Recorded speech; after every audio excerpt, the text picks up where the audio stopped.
Moi, je suis Anaïs Dune, je suis plasticienne et je travaille toutes sortes de matériaux, autant des matériaux voilà, physiques, solides, métal, céramique, verre. Mais du coup, il m'arrive de plus en plus souvent de travailler avec de la vidéo ou avec des matières un peu plus fluides, c'est-à-dire j'ai déjà travaillé avec de l'eau par exemple ou de la fumée un peu ou des bâches plastiques pour retranscrire un peu le mouvement. Et là dans cette installation, ce qu'on a travaillé cette semaine, c'est plutôt la vidéo, donc voilà, du mouvement, des éléments. Ouais, sur la notion d'iceberg ou de fumerolles. Enfin, on a mis tout ça un peu en parallèle là cette semaine. Vas-y, on continue. Je m'appelle Stéphane. Donc moi je travaille le son. Donc dernièrement, voilà, mes intérêts tournaient autour du field recording. Donc voilà, le projet, mais bon, j'anticipe la question qui va venir. En fait, le projet est parti autour de l'envie d'aller en Islande et d'enregistrer des paysages sonores de mon côté. Et pour Anaïs, de filmer. Donc ouais, effectivement, on a ramené les images. Pardon.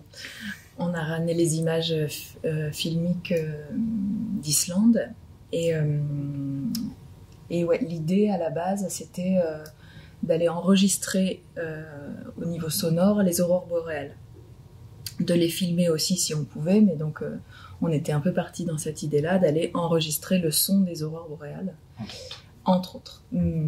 Du coup, ça n'a pas été possible. On n'a pas vraiment vu un petit peu au loin des aurores boréales, mais... De toute façon, il y a des doutes. On ne sait pas si les aurores boréales font vraiment des sons. Donc, on avait préparé des antennes quand même, des petites choses pour partir là-bas et ramener de la matière en fait ouais, de paysages autant sonores que vidéo, que d'impression aussi, des sensations qu'on a évidemment ramenées.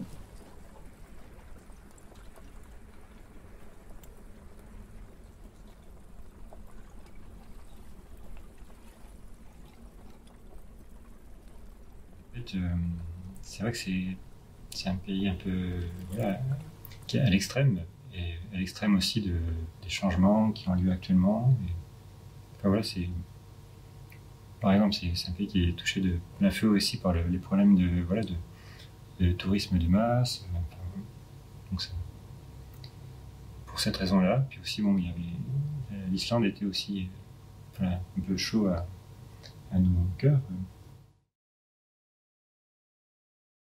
Et moi, je pense que j'étais intéressée plutôt par les matières physiques que ça montre. Et je pense comme j'y suis allée comme une touriste, hein, enfin, pour aller voir les volcans, pour aller voir les geysers, pour aller voir les fumerolles et les icebergs aussi, où je suis assez intéressée dernièrement. Enfin, il y a beaucoup de mes formes qui sont issues de formes d'iceberg qui ont toutes les formes, ou pas de forme, enfin, et c'était ouais, une curiosité en tout cas. Et après, voilà, j'ai été aussi choquée par le tourisme de masse, qui n'était pas forcément dans mes problématiques à ce moment-là, mais ça le devient et ça questionne, voilà, ça questionne. Et je pense que d'avoir ouais, cette résidence-là, ça permet aussi de poser et d'avoir de la matière juste à montrer de nos futurs projets. Même si pour l'instant, je pense qu'on ne sait pas trop qu'est-ce qu'on va faire, mais il y a ce premier pas, cette première étape qui est là, presque là. On a encore tout le week-end pour tester des choses, mais... Après, sur la rencontre en fait, entre nos projets, il y a l'intérêt d'Anaïs depuis un moment déjà pour tout ce qui est vibration. La vibration pas forcément audible, mais la vibration du monde, quoi, le rendement du monde, toutes ces choses-là. Donc c'était un territoire où on a pu se rencontrer.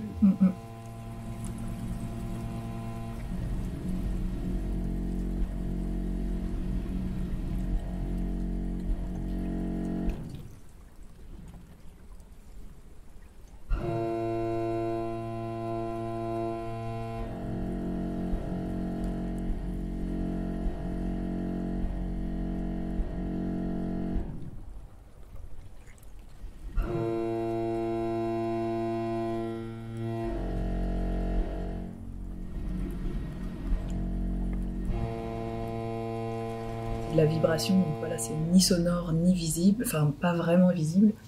Et du coup, ouais, effectivement, Stéphane a pu m'aider aussi.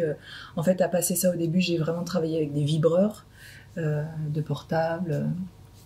Et du coup, on est passé après, on a testé avec des basses fréquences sonores, du coup. Enfin, pas audibles pour nous, mais. Et c'est vrai que du coup, c'est beaucoup plus intéressant, c'est beaucoup plus intense. Et en fait, ouais, c'est l'idée de capter ouais, les vibrations du monde. Et à la base, toutes les données que j'ai retranscrites en vibration, c'était des données de l'Antarctique qui captent toute l'activité sismique de la Terre. Et où on entend, où on voit, où on entend autant les séismes, autant l'activité océanique, donc sans cesse, autant le décrochement des icebergs. Et donc, ce qui m'intéressait, voilà, c'était autant les données que j'ai reçues, c'était des données de 1 an condensées en peu de temps, en 10 minutes. Mais du coup, on les entend pas. Mais l'idée me parlait. Que ça puisse enregistrer de telles choses. Ce qui est intéressant avec l'imperceptible, l'infrasonore, en fait, c'est justement c'est un peu la situation dans laquelle on est actuellement. En fait, il y a un changement, il y a quelque chose qui est de l'ordre du non perceptible, en fait. Mais voilà, c'est jouer entre nos perceptions. Ouais, et justement, c'est la tension du monde. Enfin, moi, ce qui m'intéresse aussi, c'est justement toute cette tension qui est pas dite, mais qu'on ressent tous. Enfin, autant le confinement, on est dans une période qui est tendue, et moi, ça m'intéresse. Je suis pas obligée de dire jouer, mais c'est presque jouer avec cette matière-là qui est tendue, une atmosphère dramatique. Et je pense qu'on avait envie de travailler avec cette notion-là, tout en n'étant pas trop non plus dans le drame, et voilà. en essayant de trouver autre chose. Il peut y avoir quand même un côté un petit peu, un geste un peu romantique, en fait, un peu avec les notions de sublime et tout ça, mais bon, voilà. C'est à partir du moment où c'est assumé, jouer avec ça.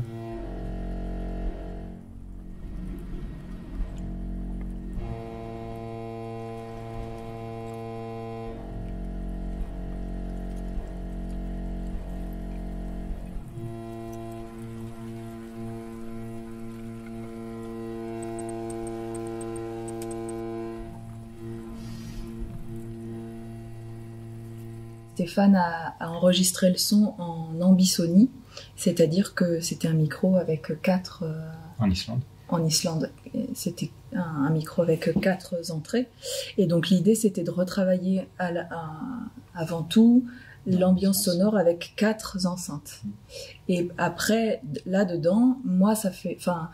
en travaillant déjà un peu l'installation, et j'avais envie de confronter autant mes pièces sculpturales, vidéo, et pour le coup la partie sonore que j'ai jamais eue dans l'installation, et là en tout cas c'était confronter toutes ces matières. Moi c'est souvent visuel, et puis dans les matériaux utilisés ici aussi, on a fait des prises de son, en fait, donc c'est pas des sons, c'est des perturbations électromagnétiques, en fait. Donc on a capté les perturbations électromagnétiques du lieu, un peu alentour, et donc ça a été intégré dans la bande son. Donc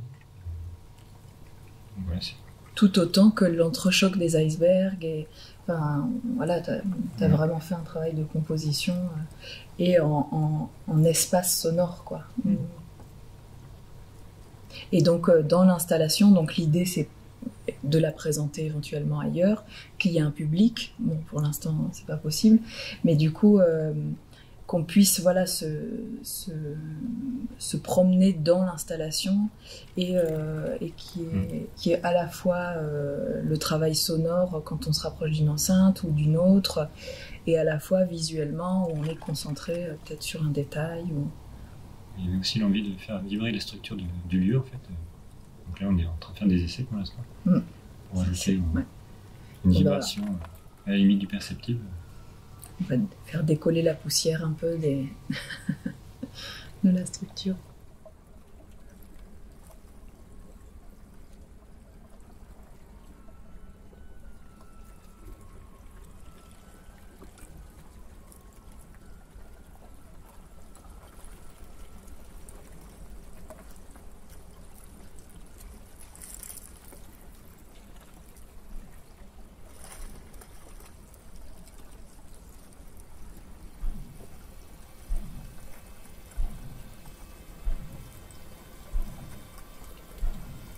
Donc moi, j'utilise vraiment plusieurs matériaux tous les jours. Enfin, autant du fil d'acier soudé que du verre.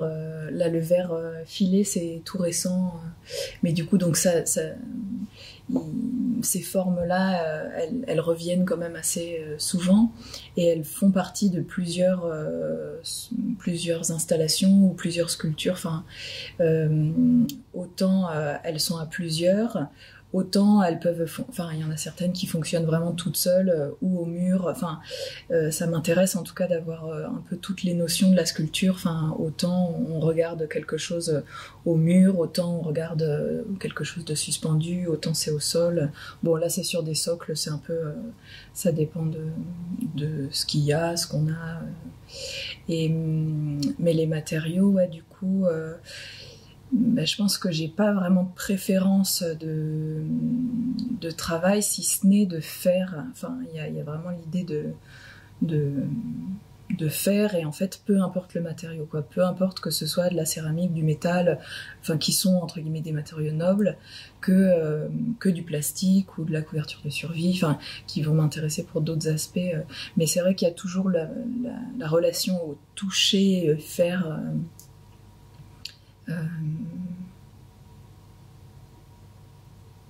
Voilà. Il y en a certaines, ouais, voilà, qui sont des étapes.